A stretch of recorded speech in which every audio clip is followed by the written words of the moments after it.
CNN mengungkap kerusakan akibat kebakaran dahsyat di kapal induk baru Zail pada bulan Maret, memperlihatkan kerusakan yang lebih parah dari yang dilaporkan sebelumnya. Bertarung atau mati, kata seorang pelaut saat melawan api di USS Gerald Ford. Ratusan tempat tidur susun hancur. Yang tersisa hanyalah logam yang hangus dan melengkung. Langit-langit tampak kosong dengan tumpukan abu di mana-mana. Butuh waktu 30 jam bagi awak kapal, hampir 4.500 orang untuk memadamkan api itu. Saya pikir kami akan kehilangan kapal ini, katanya kepada CNN. Angkatan Laut menyatakan bahwa mereka berhasil mengendalikan api dan 2 pelaut mengalami luka ringan.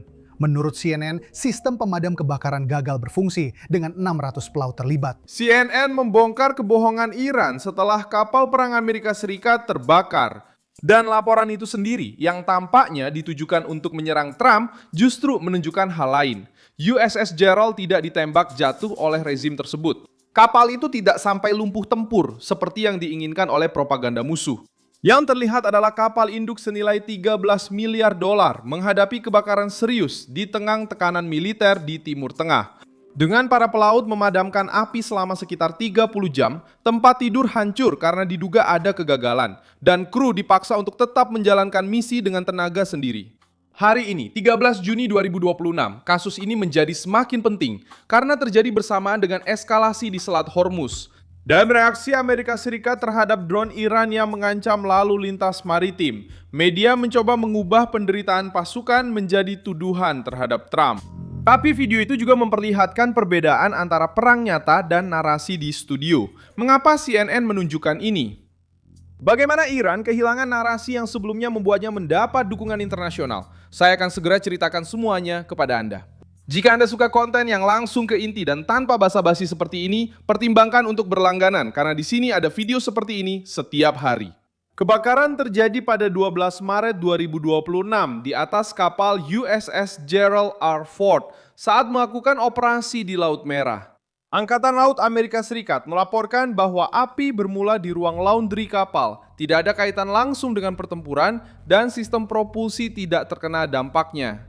Gambar-gambar menunjukkan area dalam kapal yang terbakar, ranjang bertingkat yang melengkung, langit-langit yang rusak, kabel-kabel yang terbuka, jelaga dan sisa-sisa berserakan di tempat para pelaut tidur. Informasi yang paling sensitif adalah dugaan kegagalan pada sistem pemadam kebakaran. Propaganda pro-Iran mencoba menggunakan kebakaran di kapal induk itu sebagai trofi politik, mendorong gagasan kepada publik bahwa pasukan Iran telah menyerang kapal induk terbesar Amerika Serikat dan membuat Angkatan Laut Amerika bertekuk lutut. Namun versi tersebut runtuh ketika fakta-fakta mulai terungkap. CNN saat menayangkan gambar-gambar kerusakan parah di dalam kapal, menunjukkan kerusakan yang serius. Namun, laporan tersebut tidak menunjukkan Iran menenggelamkan kapal itu, tidak menunjukkan rudal Iran mengenai Ford, tidak menunjukkan kemenangan militer Teheran, melainkan menunjukkan kegagalan internal, kelelahan operasional, dan para pelaut Amerika yang berjuang menghadapi krisis berat di tengah misi nyata. Disitulah sandiwara Iran terbongkar. Rezim tersebut mencoba menjual propaganda serangan, tetapi yang muncul justru kebakaran yang tidak terkait pertempuran dan kru yang berhasil mencegah tragedi yang lebih besar. Iran ingin menyulap asap menjadi kemenangan. Kenyataannya, narasi itu justru berubah menjadi rasa malu. Kapal itu tidak menjadi rongsokan, kapal itu tidak tenggelam, kapal itu tidak dikalahkan oleh Iran. Kru kapal berhasil mengendalikan situasi, mencegah tragedi yang lebih besar, dan menjaga kapal induk tetap dalam kondisi untuk masuk perawatan. Laporan yang mencoba mengungkap krisis justru menunjukkan para pelaut bertindak seperti pahlawan dalam misi yang brutal. Gambar ranjang bertingkat yang terbakar itu bukan bukti kemenangan Iran. Itu membuktikan bahwa pasukan Amerika menghadapi skenario terburuk tanpa meninggalkan kapal. Pertanyaan yang dihindari media itu sederhana. Apa yang didapat Iran dari kebakaran ini? Tidak ada yang dikonfirmasi. Angkatan Laut sendiri mengatakan bahwa kebakaran itu bukan hasil langsung dari pertempuran. Rezim mungkin mencoba menggunakan gambar-gambar itu sebagai propaganda.